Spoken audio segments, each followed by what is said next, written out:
Welcome to the Higher Love with Megan podcast with me, your host, Megan Cooper, a holistic coach and trauma-informed practitioner. Expect conversations where we can broaden the narrative beyond the confines of privileged circles of wellness and self-development.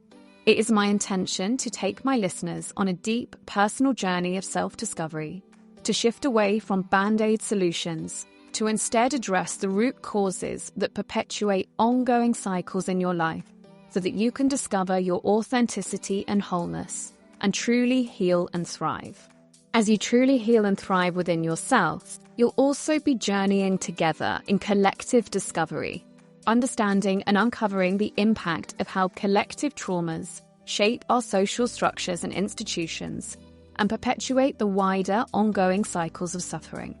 Here, diverse experiences are honoured, the status quo is challenged, and together we are fostering a space that stands for healing and thriving for all, so that we may all work, live, and parent better together.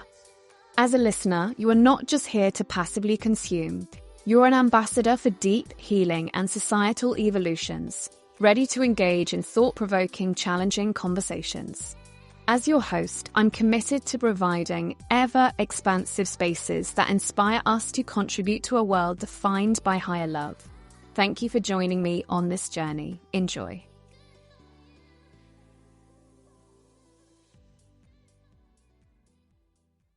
Up on the podcast this week, we have Pat Divilly.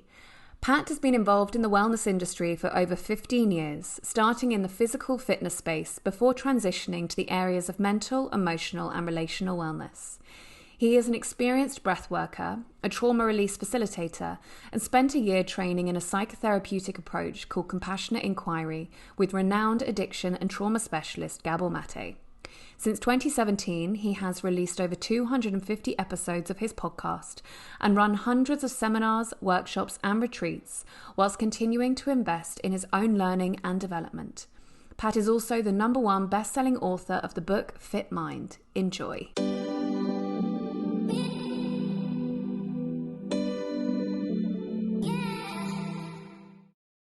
Well, such a pleasure to have this conversation with you today, Pat. Thank you so much for your time and for being here.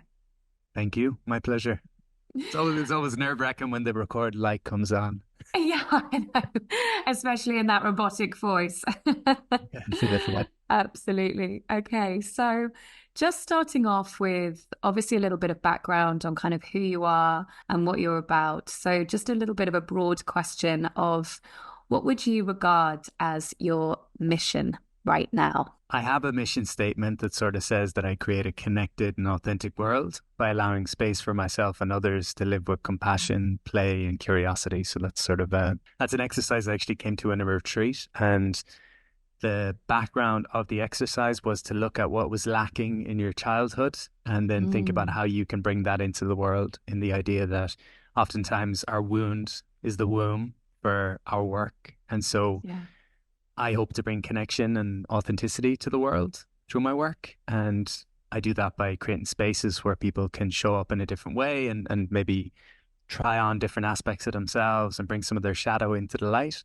And I suppose from a practical sense, how I do that, I lead breathwork groups, men's groups. I do corporate workshops. I write books around healing and put out content. So creating safe space for people to try on different aspects of who they might be so they can go beyond who they think they are. It's kind of my mission. Beautiful. And I know that you have been in the wellness space for quite a while now. So I'm interested in what your work looked like, say, 15 years ago compared to where you are now. And I know that we could talk about that for a full hour, but just a little bit of kind of where you've come from at the beginning of your health and wellness professional journey to where you are now, and any big turning points along the way. Yeah, Steve Jobs has a thing where he talks about when you look back, you can connect the dots, and going forward, you feel like you're in the chaos. You don't know what's going on. But I grew up bullied and a little bit, very insecure, I suppose, as a teenager. And I found martial arts and weight training when I was 14 or 15, and it completely changed my life. And I knew from the day I set foot in the gym at 14 that I was going to own a gym someday. And that became my focus. I was going to be a fitness trainer. I was going to be a martial artist. When I was 18, I went to America to become a cage fighter. So that was like a different period of my life. I lived out in America and fought down in Mexico and lived a different crazy life. But yeah, I knew early on I wanted to do fitness. That was my thing. It gave me confidence and I felt like it could give other people confidence. But at the time, there wasn't much of an industry in Ireland or the UK, I'm sure, for fitness. Like this is back 2006, 2007, pre-Instagram and pre-social media being as big as it is now. So ultimately, I failed with my first fitness business, which was a fitness boot camp business in Dublin.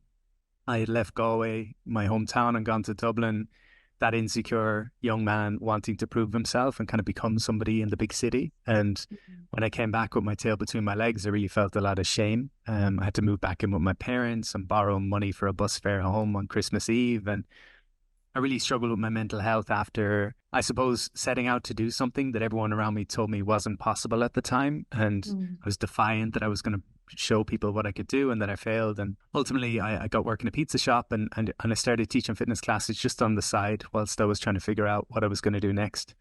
And for some reason, my fitness classes took off. So just as I was ready to give up, I started with 5 people on my local beach with these classes out in the rain in Galway. And within a couple of months, there was 100 people training with me. And within 4 years, 20,000 people had trained with me through online courses and a gym. But anyway, the long and the short of it was that working with people in the fitness capacity for probably 5 years very intently, I learned that there was more to it than training and nutrition. So I was naive at 20 and I thought you give people a nutrition plan, they follow it, they get results. But of course, people have self-talk issues, they have sleep issues, they have stress issues, they have trauma. And so my perception of what fitness was started to expand, and I started looking at coaching and cognitive behavioral therapy and got really fascinated by the mind, and I went down that rabbit hole for a few years.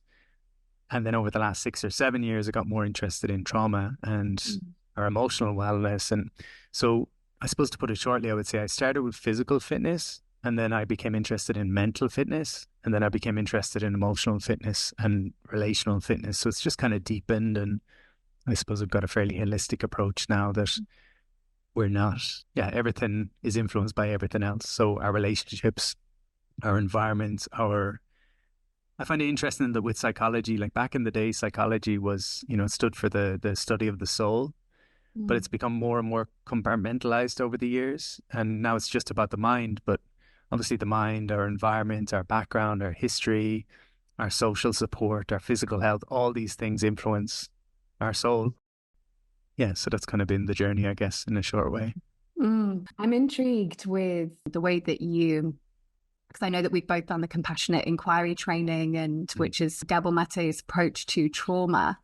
I'm interested what the inspiration was in going down a trauma-informed approach with your work. I think I've always kind of jumped into things before I was ready, if you will. And so I started hosting retreats when I was 25 or 26, and within minutes of being in the room, people would be breaking down and crying and having, and I never learned in personal training school how to hold space for that kind of thing. But obviously, intuitively just kind of sat with it. And there was always, I ran lots of retreats for years and workshops and all sorts, and met all sorts of trauma, I guess, and things that just every type of scenario. You work with thousands of people over a couple of years and you meet everything. And so I think there was just a part of me feeling like, okay, I've done a pretty good job of holding space for the craziness that's come my way and my own craziness, but it would be nice to understand deeper, like how I can be a better support system. I was always conscious of the fact I wasn't a psychotherapist, I wasn't a psychologist, and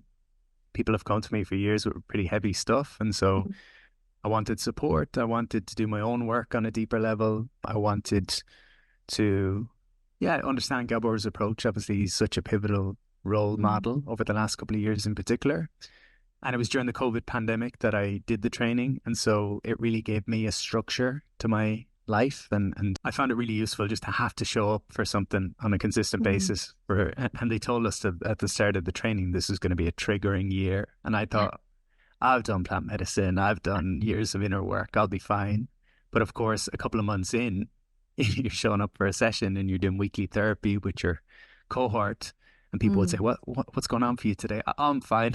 And they'd be like, we need an issue to work with. And so going into that stuff again and again, there was no hiding from my patterns. And so I think that was useful. And as you know, we can only bring people as deep as we've gone ourselves. So that was the motivation for pursuing it, was to have a better understanding of how to hold space, have a better understanding of, how to support people, and just to learn, I guess. Was there anything that surprised you in that journey of kind of going deeper and deeper into your own personal traumas and challenges? I think it really helped me to better understand the connection with the body, because for people not overly familiar with the process, a lot of Gabor's work will get you to connect in with your body and, where do you feel that belief, or, what happens in your body. And I noticed that after a couple of months, I was almost going through the motions, and a lot of the work is you present an issue. So, I'm feeling overwhelmed at work, and I might ask, where does the overwhelm live? Oh, it lives in my chest. And what's your first memory of being overwhelmed? And I kept going back to the same memories. And then I recognized that I was in my head. I was just kind of jumping ahead. I wasn't connected to my body. So I think that was the big understanding that came to me, was learning to listen to the body and communicate with the body and honor the body. And, that influenced me to pursue other body-based therapies and modalities. But that was probably what surprised me. And also, I often talk about the inner teenager, because people talk about the inner, people always talk about the inner child. I feel like my inner teenager has played a pretty strong role in my life. So it was interesting to get to know that part on a deeper level. Yeah, 100%. The inner teenager definitely needs some attention. Yeah. And I've been thinking about this recently with, people having, you might call it a midlife crisis, or, this is the kind of language people put on it. In another way, you could think about it as a midlife liberation, where you're actually allowing yourself to be who you want to be. But for a lot of us in our teens, we became chameleons it was a time of expression and trying on different, today I'm wearing a Nirvana t-shirt and tomorrow I'm wearing a NWA t-shirt, and I'm trying to figure out who am I. And we kind of settle, I think, on a fixed personality. Many of us are a fixed way of being in our teens, and we can carry that for years. And I work with a lot of men, and, the stereotypical man having a midlife crisis leaves his partner and meets a young lady and buys a Ferrari and all this kind of stuff. And I think what you're looking at with that archetypal midlife crisis is someone who, from their teens, has disconnected from their own needs and become a chameleon. And then they wake up at 40 or 50 and they say, I have no idea who I am, and I've never been authentic with myself. And so then they go to the other extreme, and this polarity of, I'm going to do whatever I want. And sometimes their behavior then manifests as kind of like teenage behavior. Yeah, absolutely. How would you say that this approach or this insight has changed the way that you hold space for your inner teenager? Still, it's a big piece of work. It's still a piece of work. Yeah. Probably somewhat embarrassingly, like, my inner teenager shows up in relationship. I definitely recognize that. Like, the types of partners I choose. Like, I when I think about Part's work or Gabor's work, but really simply, my way of seeing it is, we've got the wounded child. So the part that was overwhelmed, we've got the protective parts, which are almost like teenage parts, defense mechanisms. And then there's the grounded adult. And based on those three characters, the wounded child, the protective teenager, and the healthy adults, I would pick three different types of potential partners depending on where I'm at. So if I feel insecure and I feel less than, and I feel I'm not where I'm supposed to be in life, generally it's my teenager that acts out and chooses partners or chooses dynamics and whatever it might be.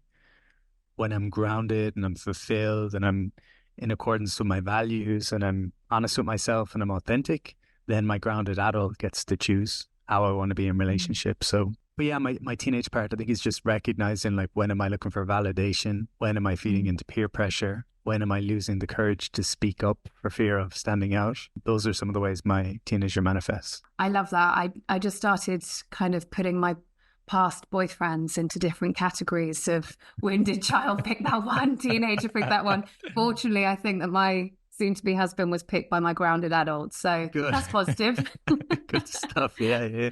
Good news. Otherwise, this would turn into a different kind of podcast, wouldn't it, if I had a massive insight on that one? Thank you for sharing that.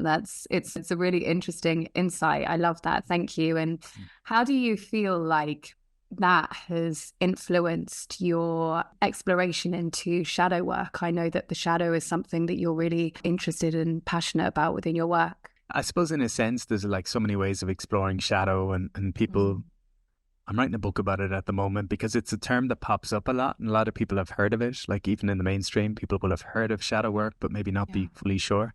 To me, shadow is any part of ourself we've rejected or hidden or denied.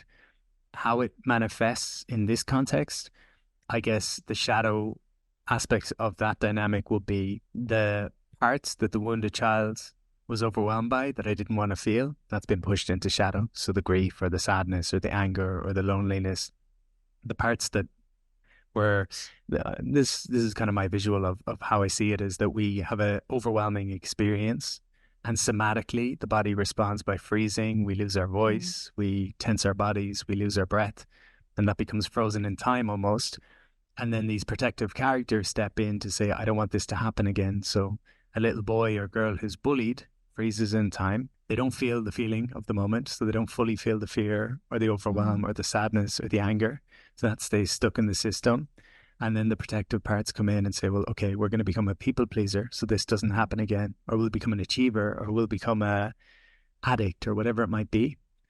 So shadow to me is about allowing space to feel the feelings that were never felt and make them okay and integrate them. I think integration is just letting go of the resistance around something. Because if I can allow myself to cry, I can integrate the experience. But if I resist the tears, then I'm making it wrong and I'm at war with myself. And then the second part of shadow is recognizing, like, who did I become to stay safe? What are my defenses, my strategies, my default settings when things get hectic or overwhelming? So it was about shining light on the dark, taking things out of black and white thinking, because obviously as kids, we've no context and we make things good or bad or right or wrong. But as adults, we can take it out of the polarities and find the middle ground. So as a child, maybe I learned that anger was wrong. But as an adult, I can say, well, anger is actually a healthy emotion and it's got its place. And so it's about finding balance, I think, in all things. Yeah. Amazing. And I guess that breath work is a wonderful way to enter into a lot of that arena for people, especially because it's, it's a way for people to get into the body, and you're drawing attention to the, somatic experience, but also our nervous system and how that has responded to past events. So can you speak a little bit to how breath work facilitates that space for people? Yeah. So effectively, if we think about emotions, like emotions are a collection of sensations that we experience in our body. So fear is maybe some tension and some heat and maybe I feel the energy moving from my lower body up into my upper body and going to my head. So this physical change is happening when I experience an emotion, but generally we give it a name. So we'll say, okay, I'm scared. And as soon as we give it a name, we go to our heads and we try to fix things or change things or get away from things. And so we've sort of ran away from our body, which is the part of us giving us some insight, and we go to our heads and we try to use cognition. And that was kind of my experience in my 20s, that at 28, I was completely overwhelmed. On paper, I had achieved everything I ever wanted, and I just didn't feel comfortable in myself. I couldn't sleep. I couldn't look people in the eye. I felt really insecure. And it was interesting because I was saying, I should be happy. I should be grateful. There was all these shoulds, which was effectively a denial of what I was feeling. It was like you telling your friend that you're really struggling and them saying, well, you shouldn't be struggling. It's like not very loving. So this is where I started to make the shift from living in my head to actually listening to my body. The breath work can be useful in the sense that, as you know, when we're stressed, it's like a self-fulfilling cycle where I breathe a bit more shallow, my body's a bit more tense, and my body sends signals to my mind to say I'm stressed and I'm in trouble here. And then my mind sends signals back to my body to say, yeah, we're stressed and we're struggling. When we start to breathe a little deeper, we create a sense of safety, and this can give us perspective in the mind. So the breath work is useful on a number of levels. I do conscious connected breath work. Part of it is almost unthawing the body. So a lot of people are frozen in the body. They've learned to dissociate. They've learned to numb. They've learned not to feel because it's not appropriate in a lot of contexts to feel your feelings. And so breathing more actively brings about more physical sensations, and we can get a little bit closer. So what that would look like typically is the first 5 to 10 minutes of breathing. People might notice, okay, I have a bit more energy here. I feel tingles in my fingers. Okay, I feel a bit of tension. We become more aware of the sensations. And as you breathe and stay with those sensations, oftentimes it unlocks emotion that kind of comes closer to the surface. So yeah, the power and the purpose of the breath work is to quieten the mind and to reconnect to the body and to I always encourage people to notice the sensations and breathe into the sensations, because so much of our life unconsciously is about getting away from those uncomfortable sensations. Yeah. And I think a lot of our stress comes from the fact that we think that emotions are permanent. It's like we're afraid of our fear because we might fall into it and never come out. It's like, no, our physicality and our emotions are always changing if we just give them space. And a lot of people experience challenge in actually understanding what is happening in their physical body, right? I mean, it's something that I hear a lot of, I don't know what's happening in my body. I find it hard to know what's happening. Is that something that you come across a lot? Yeah. As you know from Gabor's training, a lot of the time people will ask, what's happening in your body? And when people first come to that, it can be very difficult to describe. And I think this is where the breathwork can be quite supportive if you get people to take because when we don't want to feel, typically we'll stop breathing. Like if a little boy is crying and he's teased, he'll stop his breath, and that's a way of stopping feeling. Or if you get angry with a friend and you don't want to express that anger, you'll stop breathing. So the more shallow we are with our breath, the less we will feel. So I think opening up the breath is one way we can reconnect people to their bodies. Breathing a little fuller and faster temporarily without like dysregulating someone, just to bring a bit more activation in so they can become aware. Also, as you know, like numbness in itself is an emotion, or is a feeling. So we can just start to point to, or contrasting in the body. Like, what do you notice in your chest? Okay, I don't notice anything there. Where do you notice something? Ooh. It's a practice like anything else. And I think the rational mind wants to get it right. So if you can get people to kind of say, look, there's a perfectionist part of you that wants to get this right, but this is not a test. Just let that part step aside and just do your best at describing what you can feel right now. And I know that you have a very mind-body approach to, all of these things. So what do you notice when you are incorporating, a body-based approach to healing, as opposed to if you were just purely working with the conscious mind? What's the difference there for you? I think the conscious mind is very linear and based on expectations. So if I had stayed with my conscious mind for the last 15 years, I would have just kept on that fitness business and built it bigger and bigger and bigger and bigger. And I would have tried to get stronger and stronger. A very linear approach to living. It's kind of like, okay, I'm making some money. How will I be happier? I'll make more money. Okay, I'm running a 5K in 25 minutes. How will I be happier? I'll run it faster. It's very kind of, I guess, survival based to some degree. It's based on old beliefs. I often use the analogy almost like blinkers, like a horse has the blinkers on to keep them on a certain way of seeing things. One of the things I've talked about over the years is the idea that we can come from wounding or we can come from worth. Wounding is the sense of inadequacy. There's something wrong with me. There's something missing. There's something lacking. Most of us will have some wounding story, like something around I'm not enough or I'm not lovable. If you stay in the conscious mind, you'll probably just play out efforts to transcend that story. So my story for years was I don't fit in, I'm not enough, I'm unlovable. All those kind of stories drove this overachiever in me. Then the difference I think with coming into the body is you actually get to see the wound or see the deeper rooted beliefs and stories that are running things. It's the old analogy of the iceberg, that the conscious mind is the bit you see above the water, but the real impactful part is what you don't see below the water. So Carl Jung had a quote that said, until you make the unconscious conscious, it will run your life, and you call it faith. So that's the difference with the mind versus the body and mind together, is you're connected to your emotion. And emotion is the true measure of intelligence above thinking. Because your thinking mind can tell you you're safe, but if you don't feel safe, you don't feel safe. So you got to listen to your body. Yeah, absolutely. With your own challenges around feeling enough, belonging, fitting in, what would you say the turning points were for you within your own healing around that? For you, was that breath work, or were there other things that supported you within your own personal experience of healing those things for yourself? I mean, I know that we're constantly healing those things, but as a turning point for yourself. There's been so many. Plant medicines were definitely supportive for a period of time, for a couple of years, like ayahuasca and San Pedro. That was useful in bringing me deeper into my body and not being able to resist that. Trauma release exercises, so TRE, which came about from David Bestselling. I was actually at a point a couple of years ago where I was feeling pretty stressed, and I got in a float tank, which is like a sensory deprivation tank where you float and it's really relaxing and everything. And after a couple of minutes of being in the tank, I'd been in the tank lots of times before, but my body started shaking and tremoring. And I had read in a book a couple of weeks before that this was something that in shamanic cultures was normal. People would shake and tremor and let go of their stress through the body. So I just kind of let my body shake. And so my body shook for like an hour and I felt a lot more relaxed after. I was like, oh, that was weird. But then I found TRE, and effectively TRE came about from a guy called David Berceli, who was working in different war-torn regions. And once he was in a bomb shelter in the Lebanon, and they had all retreated to the bomb shelter, and there's bombs going off in the background. And every time a bomb would go off, he noticed that the kids in his arms would tremor and shake. And it was their way of dislodging their stress or their fear in the moment.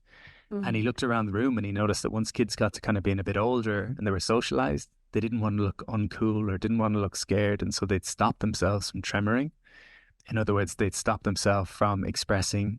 It's kind of like when we're nervous before a talk, our hand might shake or our voice might quiver. So he came up with a series of exercises that allow your body to let go of deeply held tension. So that was a useful tool for me as well. It's interesting. I never really understood yoga for a long time. And I did my yoga teacher training to try to understand it, and it still wasn't my thing. But now in retrospect, I understand that yoga or yoga nidra even, or hypnotherapy, or so many of these modalities are a way of creating a sense of ease in the body so that the mind can relax and the mind can open. Because I guess a tense body leads to a closed mind, because we're in survival states and we've got to just keep going with what we already know. But as I feel safe in my own skin, I can explore and be open and have perspective. Yeah. It's curious, isn't it? And I'd heard how TRE came about.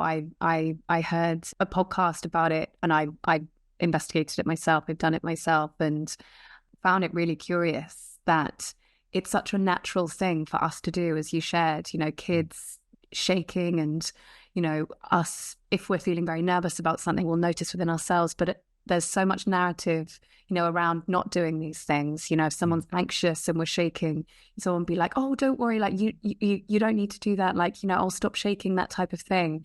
Yeah. But actually so much of this work is about reclaiming the natural intelligence within our own bodies, would you say? Yeah. If you look at, a lot of indigenous cultures, there will be rituals. So they will hold like grief rituals once a week where people go and they'll set up an altar and the group will form a circle and they'll sing healing songs. And one by one, people will step up to the altar and they'll grieve. And the grief could be anger, it could be sadness, it could be numbness, it could be emptiness. But they just express whatever way they want to express. And then a magical part of it is once they leave the altar and they come back to the circle, they're welcomed back in by their community. Or soldiers coming back from war in Native American reservations or communities. Oftentimes the community would come out and make a circle and the soldiers would sit in the middle of the circle and they'd cry and they'd dance and they'd shout and they'd tremor. And it was the idea of being witnessed by their whole community. They could take off their armor, metaphorically speaking, so that they could integrate back into their community as going from warrior energy to lover energy. So I think obviously we've lost that in our culture where there's not the spaces, because I'm not suggesting, of course, that people go and shake and tremor in front of their boss at every given moment and they feel like it. We have to be socialized and that makes sense and we shouldn't shame ourselves for that. But it's like, where are my spaces and who are my people I can go to express beyond the box I have to be in at times? And really what I hear there is the healing power of community and connection, that actually we don't heal within isolation, that we need that kind of therapeutic container, whether that is, just working with a therapist or in a group setting as well. Can you speak a little bit to that, the importance of connection and safety within that? Anything that's put into shadow is basically shame-based. I learn at some point that it's not safe to be myself. It's not safe to show this part of myself. And I learned that in connection to other people. I'm bullied or I'm shamed or I'm rejected or ridiculed. And so I hide that part of myself away. And the fear, of course, in childhood is that if I'm rejected by the tribe around me, I'm not going to survive because I need other people. And so there's that battle between will I be my authentic self or will I adapt to meet the expectations of those around me? And generally we'll choose to adapt. With that in mind, as we get a bit older and we start to do our healing work, I almost think of it in levels, that like level one is you read some books or you listen to some podcasts, you have an insight. So I have an insight, oh, there's a part of me that feels wounded and I need to be more social. So that's like level one, but it's very cognitive. It's like, okay, an insight, but Level 2 is maybe I go to a therapist or I speak to a loved one and I've got that one-to-one sort of, sharing myself with someone who's not going to run away and reject me.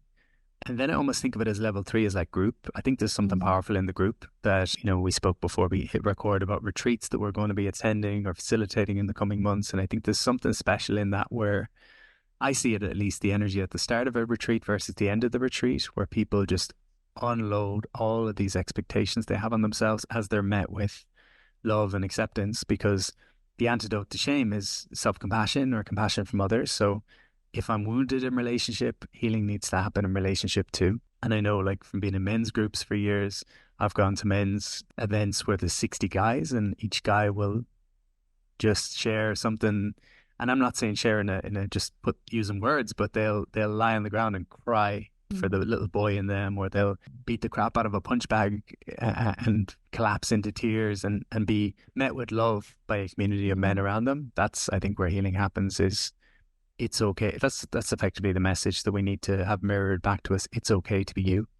And of course, re-traumatization will happen if the opposite is true, Yeah, absolutely. And, what I hear there very much is when shadows can be seen and witnessed and held, and then as we get that message that we are lovable for those bits of us, as well as the kind of facade that we portray to society the rest of the time, that, all parts of us. And, we were talking about kind of wholeness before we came on. And I know that that's a huge essence of Gabor's work too, but all parts that we've oppressed, shunned, made wrong, all of these parts are lovable. Would you say that that's a big part of the healing process for you? Yeah.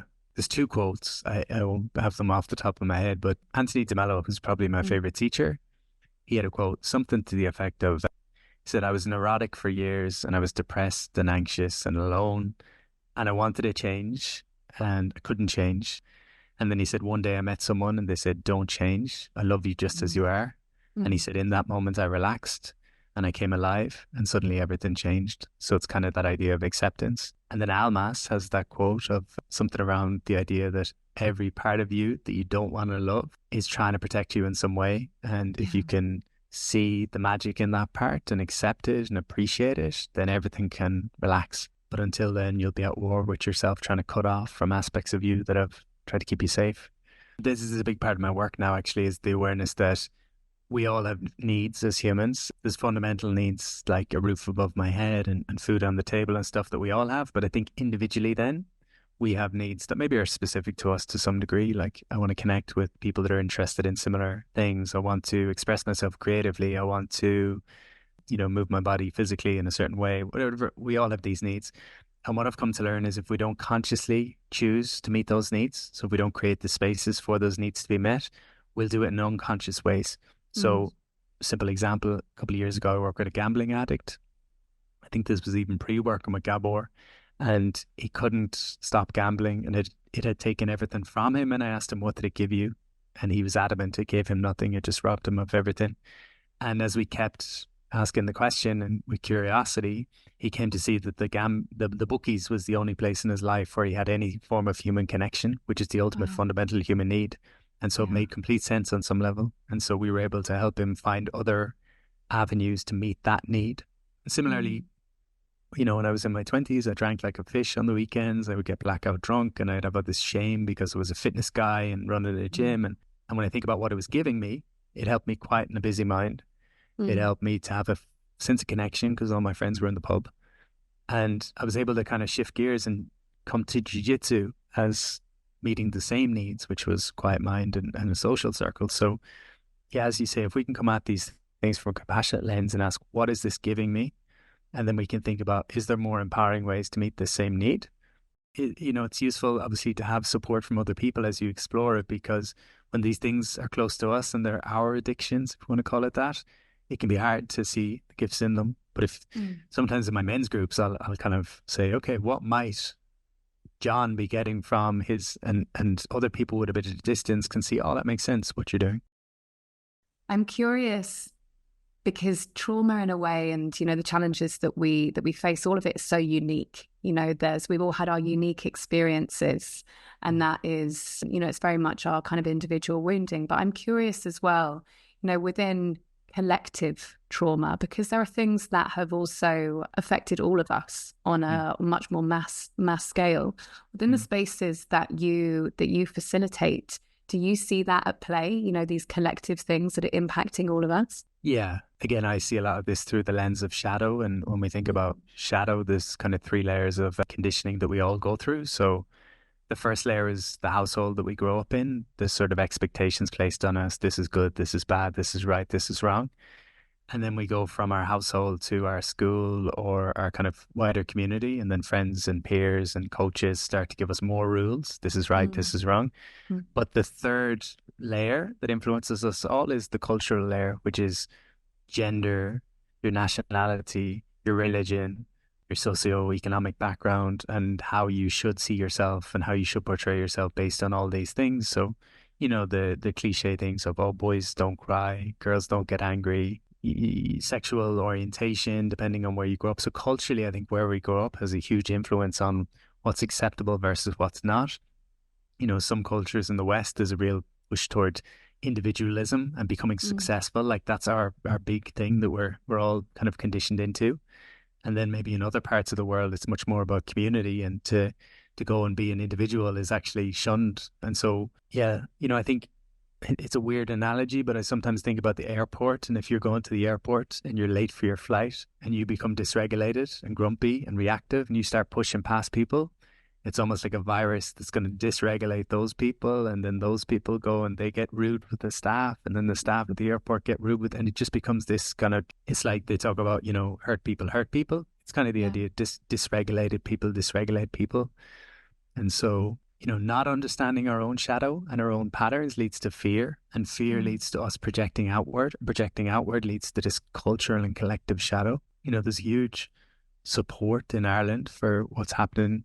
You know, their support for Palestine with everything that's been going on, because the Irish know like about the colonization that we experienced and the intergenerational impact of that. So yeah, these deeply rooted, I think, I think it goes down to our bones, some of this stuff. It's just like there's a part of us that feels the archetype of being the victim or being the bully or being being whatever it might be. So yeah, it's huge. With that being said, at times, you know, I get really overwhelmed with stuff going on in the world, and when I speak to elders and mentors, they always tell me you have to bring it back to yourself and look at your own role in all of this. So I had a lot of grief around the conflict or the genocide in recent months, and I had to ask myself, like, what's my role in this? And part of it's like my greed, like, because I see this as being driven by greed and just psychopathy. And then I'm like, well, where am I greedy in my life? And, you know, Ram Dass said the only thing we can do is work on ourselves to some degree. But yeah, collective shadow is the result of individuals not looking at their shadow and then projecting their pain onto others, and that just becoming, you know, more and more people living from fear. Yeah. It's interesting too that you brought in the Irish connection to what has obviously been going on, and I find it really fascinating because a lot of my facilitators within the compassionate inquiry training are Irish. I've got many Irish peers within my supervisions, and, you know, from conversations with them, I understand that there's a pretty decent Irish contingent of trauma-informed practitioners and people who work within the wellness space, and I find it really interesting. What do you feel like that is about? There's a huge CI contingency in Ireland, particularly near the border, I think, like up north, and part of it is I think the Troubles and the even that, you know, what was a war in Northern Ireland is referred to as the Troubles, which is kind of minimalization of, like, you know, it's just kind of like, oh, we'll just get on with it kind of thing, as opposed to maybe looking directly at, you know, how devastating that will have been for both sides. And so I don't know what it is in Ireland. There's magic in the land here as well. Like, I live in the west of Ireland. There's a lot of healers and shamans and every type of person, but there is a hunger for it here. I don't know. I do feel a lot of shame in Ireland around, like, owning ourselves, and there's that tall poppy syndrome of not getting too above your station, and, you know, we've lost our language. We've lost our language. We've lost a lot of our culture over the years, and I think all that has an effect on our maybe our sense of identity, like, who are we? And or you know, coming back to cultural shadow, or we all have judgments toward ourselves, you know. Yeah, no, it's really interesting thinking about it in that kind of way. I mean, when you're talking about people losing their language and losing kind of their connection to the land, their connection to themselves, cultural connection. And I feel in a way we're almost in this place of trying to reclaim that cultural connection. And I guess that the trauma-informed way is understanding where we come from and what we're still carrying so that we can connect to where we're wanting to go to next. So just beginning to just wind up the end of the episode, just a couple of questions for you.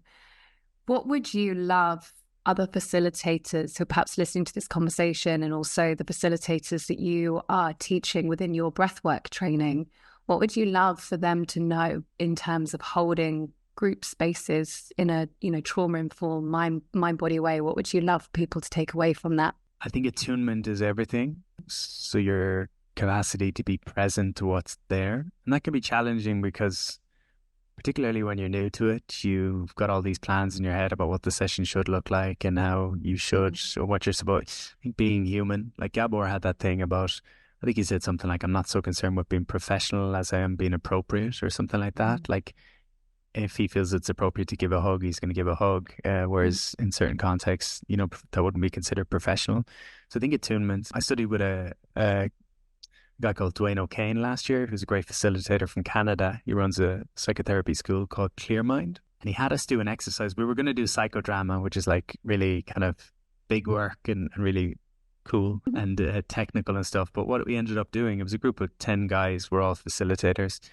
He had us pretty much sit with someone in the group and ask them, what's going on for you in life at the moment, and they would respond. And we had an hour with the person, and we weren't to give any advice, any feedback, any thoughts. We were just to get curious, and pretty much the only question we were to ask was, can you tell me more about that? So someone might say, I'm struggling with my kids. Can you tell me more about that? Well, it reminds me of my relationship with my father. Can you tell me more about that? And I think it was training us really to just be really present to what's happening, to come with a real sense of curiosity. And that's how your own work stays interesting and inspiring, is to bring that bring that childlike curiosity and innocence to every interaction. I think that would be my encouragement to people, rather than it's also about taking the pressure off yourself. It's not your job to fix anyone. It's not your job to have the answers. It's your job to hold loving awareness and presence for the people in front of you. Beautiful. And just lastly, what would you love to see change within institutions that we have in regards to this trauma-informed, holistic, more comprehensive approach? What would you love to see change? I guess I don't know how it looks, but it's like more curiosity and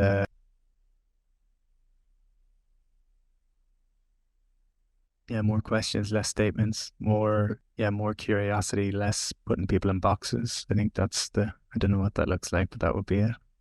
Yeah. Perfect. Amazing. Much more curiosity, I guess, that is the place from deep listening, and acceptance, compassion, that's curiosity lives alongside that, I guess. Beautiful. Well, is there anything else that you would like to share today? Any takeaways for people who are going into shadow work or, curious on the conversation that we've had today? Is there anything else that you would like to share? Something I've been just in my own life recently and sharing with people is, I was leading a shadow session for a group the other day in America, and at the end of the session, one of the ladies was asking, can you give a couple of book recommendations? And I was saying to her, because I know how this is from my own experience, I was saying sometimes the books are a distraction from the work. So I'd encourage people to just be honest with yourself about, I love Joseph Campbell's The Hero's Journey, which is the idea of stepping away from your ordinary known world that feels comfortable and stepping into the unknown. And the first step on that journey is there's a call to adventure. So something in you says, I need to tackle this, or I need to create a change, or I need to do something different. And just encourage people to honor that call and step into the fear of whatever it is that they're being called to. And alongside that, just to be patient with yourself and not to expect. A belief that I find comforting in life is that I'm going to die in the future and I'm just going to come back and do it all again. So I don't need to get it all right this time. There's nothing to fix. There's just an exploration and an adventure to have. And it takes the pressure off trying to get it right, trying to heal myself fully, whatever that means. So take the pressure off yourself and be curious, be open, be receptive, listen to the voice within. And have your own unique journey. I love that. Thank you so much. Thank you for everything that you shared within this space and this conversation.